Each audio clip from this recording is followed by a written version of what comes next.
Hi everybody, welcome to English 112 Section 2. This is our class for Tuesday, the 26th of October, where we have moved into our drama section, and you also have your first paper due today at 11:59 p.m. via PDF to my email, ruiz, R-U-I-Z, at gcc.mass.edu. And of course, if you need an extension, you can always ask me for additional time. And while we are focusing on the idea of drama, we're specifically moving from Oedipus the King to our next drama, which happens to be A Midsummer Night's Dream. So what I wanted to do was to give you a little bit of background with Shakespeare. And the reality is we know very little about Shakespeare, surprisingly so. It's thought that he was born on April 23rd of 1564, and he died April 23rd of 1616. Yes, he died on his birthday. And the reason why I say it is thought, because basically all of this has been reconstructed through medical records, things like birth certificates and death certificates and so forth. He was born in Stratford upon Avon, and again, there's little known about his life. Most of what we know are through legal documents. His father was a glove maker and worked in some local politics. And because there's so little information, which is not that surprising considering the time period, but that said, Shakespeare's peers oftentimes had more information about them that is available to scholars now. There have been all kinds of conspiracy theories, and could it be that Shakespeare really isn't Shakespeare? And could Shakespeare be some sort of a pseudonym for someone who needed to, let's say, hide their identity? For a whole host of reasons. Playwriting and play acting was seen as a rather lowbrow occupation at the time. Luckily, the Queen in plays, Queen Elizabeth, enjoyed going to the theater, which meant that that's probably the reason why these plays have even survived, because you aren't going to argue with the Queen in terms of her preferences for entertainment. And women were not allowed to be on stage because it was viewed to be unsavory. So basically, young boys played the parts of females, which gives a whole different sense to something like Romeo and Juliet. And certainly, the upper classes were not allowed to be performing or engaged in playwriting. So if you put all of that together, some of the conspiracy theories are that, well, perhaps a woman wrote these plays, and not just any woman. Perhaps it was Queen Elizabeth herself who wrote these plays. That's one theory of many theories. Another theory is that one of Shakespeare's peers wrote these plays and was not able to accept the accolades. One of those peers being Christopher Marlowe, who wrote a play called Dr. Faustus around this time period, which basically was about a man who sold his soul to the devil for infinite knowledge. And well, I guess you can already figure out things don't go well. This was not Christopher Marlowe's primary occupation, writing plays. His primary occupation was working as a spy for the Queen. And in fact, he was killed in a rather surprising way in a tavern brawl, supposedly over an argument about money. So some people have speculated that maybe this tavern brawl was staged and he needed to go underground, a kind of witness protection program, if you will. And he needed another identity, so he took a name. Shakespeare was just as good as any other. And he ultimately was able to refine his craft, which is why the plays written under the name Shakespeare are more sophisticated than the plays that were written under Christopher Marlowe's names. Other speculations occur that it was someone from the royal court who wrote these plays because there seems to be an understanding of royalty. One of the biggest conspiracy issues is that there is no record of Shakespeare attending university. He only attended grammar school. Though at the time, grammar school meant that you would become fluent in Latin and Greek, so it's a very different kind of grammar school. But Christopher Marlowe and others attended university.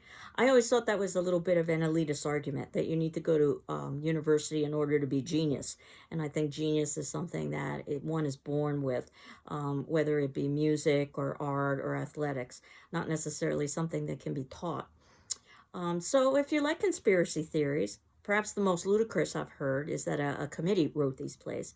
I don't know about you, but I've served on many committees.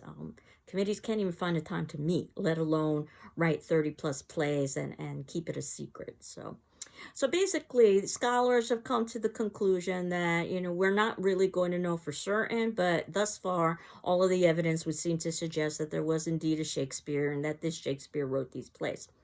Even though the legal documents we have the name Shakespeare spelled differently. But that was not that unusual at the time for people to basically take liberties with spelling. Spelling hadn't been standardized and formalized the way it is today, including spelling one's own name in different ways. And there is no portrait of Shakespeare done from life, but that's not too unusual either. So the images we have of Shakespeare would be basically recollections of people.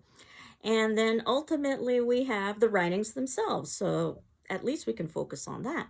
But that too is somewhat problematic because, as I indicated, playwriting and play acting was not given the level of status and prestige that one would expect.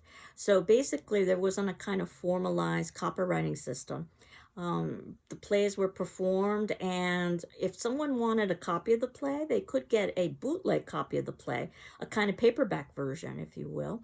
And that was known as a quarto, which is a printer's term, and folding a sheet of paper into quarters, hence cuatro, if you know Spanish, or four. It looks a little bit like a paperback book. And the way that you would get your hands on this is that you would either hire someone to go watch a play, and in the audience, they would transcribe what they saw. You can imagine how many errors would be there. Or you could hire one of the bit actors to reconstruct the play. And again, think about all the errors that would be there, as well as perhaps a bit actor wanting to make themselves a little bit more grandiose in their reconstruction of the play. So there are lots of versions of these out there. Again, you can think of them as kind of bootleg copies. These are the quartos. And then this is the unusual piece. 7 years after Shakespeare's death, his peers got together and tried to put together a definitive version of his works. This had never been done before. That's known as the folio. It is another printer's term, and this means that you fold a sheet of paper once rather than into quarters. So it's a much larger book. So what modern day editors do today is they put all of this together. They take that folio and then they take all of the versions that exist in quarto form, and oftentimes there are multiple versions for each play, and they try to reconstruct to the best of their abilities the definitive play, which is what we study in classrooms. And the plays we generally study in classrooms have very little debate about them. But there are some plays known as problem plays because they're just that. They're problematic because we aren't necessarily sure, based on all of the quartos and the folio, what the exact play said. And even with the non-problem plays, occasionally what you will see in the play is a set of square brackets. And if you'll remember, that's a piece of punctuation we use when we insert in our own language into a quote. So this is the editor's best guess of the word that would be or should be there. And any version of Shakespeare really should have some good footnotes because language was used very differently during Shakespeare's time than it was today. I kind of liken it to knowing a foreign language, maybe 90%. But there's about 10% that you still aren't that familiar with. And that's pretty much what reading Shakespeare is like and watching it perform. At least we can read it in the original, unlike Oedipus, where we were required to have a translation. And language was evolving at the time. The language is always evolving, but there wasn't a standardized dictionary at the time. And Shakespeare oftentimes created words, and sometimes they were never used again, actually. And what that means is that editors sometimes have to guess as to the meaning of what a word is in Shakespeare's plays. And that's occurring if you have a footnote with a definition and a question mark. And that means that's the editor's best guess as to what that word might mean. Now, that said, there are also other ways to try to figure out what it is that Shakespeare meant. And ultimately, as we saw with Oedipus the King, it's more about performance because you're expected to watch a play as opposed to just read a play. So Shakespeare's writings include plays that fall into different genres or kinds of writing. We think that in the beginning of his career, he mostly focused on comedies. And comedies would basically be not just humorous, but about love and all of the mix ups and complications associated with love. It's almost like the contemporary romantic comedies today. There would be a lot of music and dance. It would be very celebratory, and it would have to have a happy ending, meaning that there would be marriage or the promise of marriage. You can decide how happy that particular ending is. So we are going to be focusing on a comedy because I wanted to lighten things up after Oedipus the King. And you'll notice that the comedies are basically ensemble work. There isn't necessarily a particular star in the way we get with some of other Shakespearean plays. We think that next, after the comedies, Shakespeare mostly wrote his histories. But again, there's so much uncertainty about Shakespeare, we don't even have exact dates for these plays. We have guesstimates as to when they might have appeared. The histories were based on British history, but very loosely based on British history of the past. And the plays were seen as not only entertainment, but also as an educational vehicle and also as a way to celebrate patriotism. Now, the history plays all appear as individual plays, but you can put them all together and they tell one big story. I almost think about things like Star Wars. And the plays weren't necessarily written in chronological order. Again, I think of something like Star Wars. But you could read them in chronological order and get one big long story. And then after the histories, we think that Shakespeare spent most of the rest of his career with his tragedies, and that's what he's best known for. Things like Hamlet, Macbeth, Othello, King Lear. And the tragedies are about a great individual above and beyond the ordinary who experiences downfall because of outside forces, but also a flaw or flaws in character. And if this sounds familiar, yes, it's Oedipus the King. So basically, Shakespeare was working off of the idea of tragedy and tragic character, but taking liberties, not because he didn't know the definition, but he thought that he wanted to make some artistic statements by taking these liberties. And then we think that Shakespeare's career ended with the tragic comedies, and that these are plays that have elements of tragedy. They can be very dark. Tragedies will be tragic and end in death, but also have elements of comedy, music, and dance, and a happy ending. So that gives you an idea of the genres of Shakespeare. But Shakespeare also wrote poems, sonnets, and that's something that we will be revisiting when we get to the poetry section. And Shakespeare utilized poetry in his dramas, just like we saw with Oedipus the King. So that is going to be important as well. Poetry would be seen as a kind of higher form of communication. So poetry should be associated with the higher classes. And then prose are basically complete sentences with the lower classes. But Shakespeare could make political commentary by switching around the language, by having somebody in the lower classes speak poetry or verse, and have somebody in the higher classes speak something like um, uh, uh, basically complete sentences. They wouldn't be speaking poetry. This was a way that Shakespeare could make political commentary, but not obvious political commentary. And it was very common at the time to be very open about sex and violence, and that's what you see in Shakespearean dramas. But one needed to be quite cautious when it came to politics. It could actually get you killed if you offended the queen or the wrong person in government. So put all of this together, then you can assume that the plays are going to have a good amount of sex and violence, and also they will have political commentary, but that political commentary won't be so obvious. Some of the sexual references won't be so obvious, but that's because language was used differently then.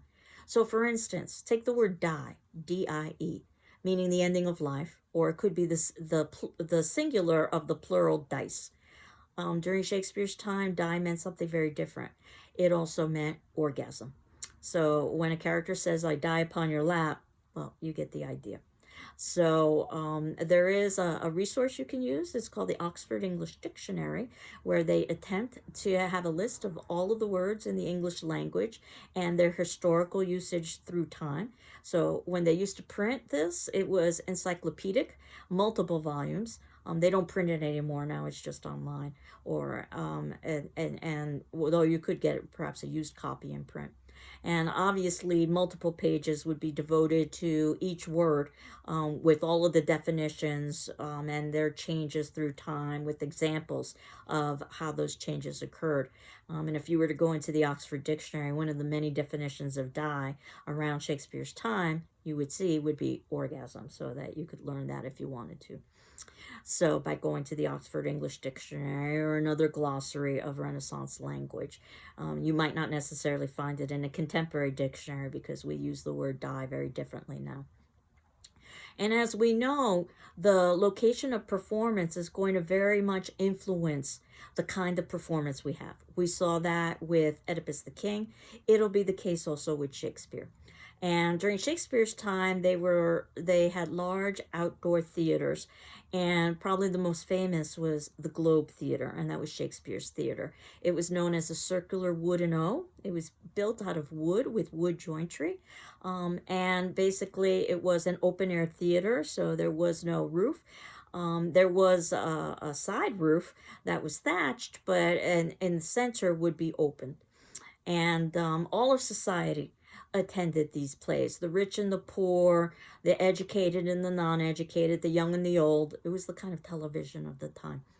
And again, while it was considered a little bit lowbrow since it was supported by Queen Elizabeth, it was something that, again, was acceptable in society. Some contradiction there. And you'll see minimal props. Again, props are complex when you are performing a play live, but the costumes will be quite elaborate. And during the time of the Renaissance, clothing denoted station in life. So the type of fabric one wore, even the colors one wore, purple, for instance, would be reserved for royalty. So basically, you could tell a lot based on the costumes of the characters. And the theaters were rather large. They could seat several thousand people. And obviously, the more you could pay, the more comfortable your seat would be. You would be in the covered area, not in the open roof area. You could even rent a cushion for your chair, so you could be a little bit more comfortable. For those who had little money, they could pay to gain entrance and not even have a seat. They would stand in front of the stage. The stage would jut out into the audience. These people were known as groundlings because they stood on the ground. They were also known as stinkards because, well, they stank. But I would say that just about everybody in Renaissance society did, including the queen. The old saying is that she took one bath a year, whether she needed it or not. Definitely a very different sort of philosophy with sanitation for the time period. Again, boys would be playing female roles. And you can see in the notes below, I have a link for you to see what the reconstructed Globe Theater would be like. Because basically, after Shakespeare performed his plays and after Shakespeare died, the Globe was eventually torn down by a group of people we've talked about before, the Puritans, who thought that play acting was evil. And it stayed that way for a long time. And in the 1970s, there was an American actor by the name of Sam Wanamaker, a rather small actor. And he went to England to basically vacation and see the Globe Theater. And all he found is what everybody found, a little plaque saying this is the location of where the Globe would have been. He made it his lifelong mission to basically reconstruct that Globe Theater, despite the naysayers saying that he had no money, and he also was an American, not British. But lo and behold, he was able to do it. Unfortunately, he died before opening day, but basically, based on the most recent scholarship of the time by scholars, they reconstructed that Globe Theater just a few feet away from where that placard was. And in the link below, you can see that reconstructed Globe Theater as well as take a virtual tour, if you'd like, of that reconstructed Globe Theater. And we are going to eventually be watching a performance of A Midsummer Night's Dream that was actually performed in that reconstructed Globe Theater, because that's how they use that theater now for performances. So that'll give you a little bit of a sense of what we might have experienced during Renaissance times.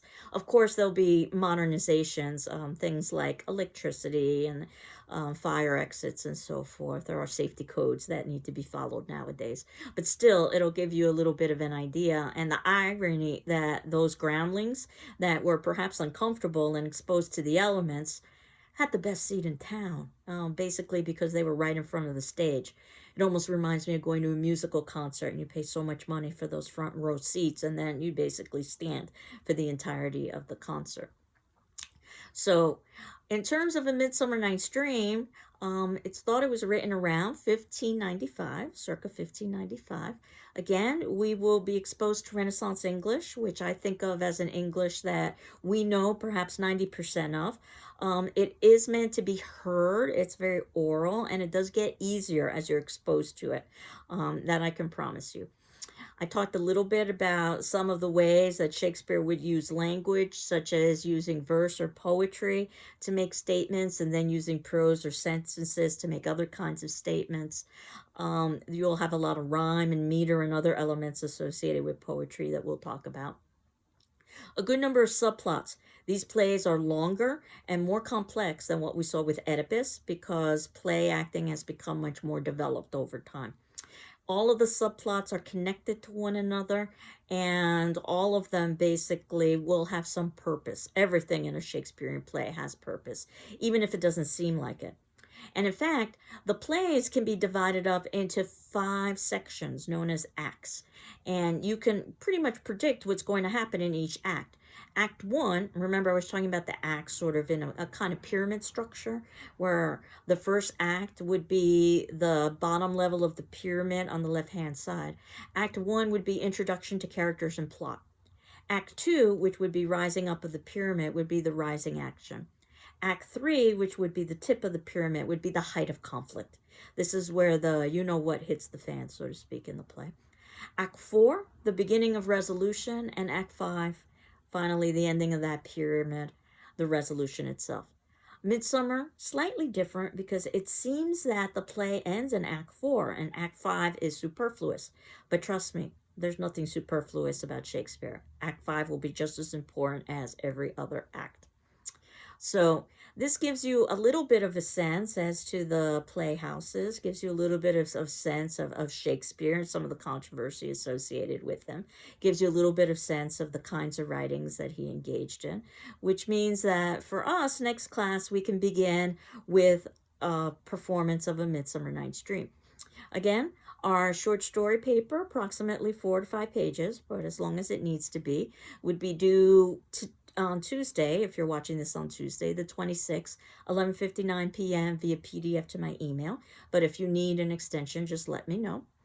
And for today's attendance question, I thought I'd put some closure onto Oedipus the King, because we were talking about how old and far removed this play is from our society, being in 430 BC Greece.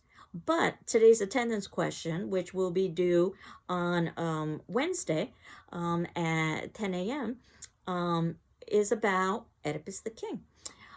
Which message do you think Oedipus the King, which message in Oedipus the King do you think has the most contemporary relevance, and why? Which message in Oedipus the King, and there are multiple messages as we were talking about, do you think has the most contemporary relevance, and why? And then we will begin with Shakespeare next class. I hope you're doing well. I'm doing well. And we will continue on with, as a friend of mine used to call him, Willie Shakes. Take care. Bye-bye.